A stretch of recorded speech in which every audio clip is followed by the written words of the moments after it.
Agar qo'lingizni mana shu chelakdagi suvda atigi 2 daqiqa ushlab tursangiz, sizga $10,000 to'lanadi. Ammo hozircha hech kim uni 1 daqiqa ham ushlab tura olmagan. Gap shundaki, bu suv Titanik cho'kib ketgan joydan maxsus yig'ilgan va Missuri shtatidagi Titanik muzeyida namoyish etilmoqda. U afsonaviy kemaning aniq nusxasi sifatida qurilgan. Bu noyob muzeyda zamonaviy texnologiyalardan foydalangan holda siz Titanik yo'lovchilari nimani boshdan kechirganini tom ma'noda his qilishingiz mumkin.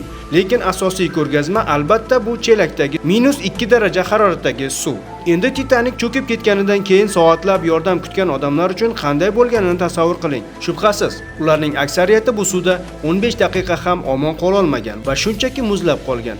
Lekin eng qo'rqinchlisi shundaki, Titanik halokat joyida sirli voqealar hali ham sodir bo'ladi. Masalan, har 6 yilda bir marta bu sirli so'z signali u yerdan qabul qilinadi.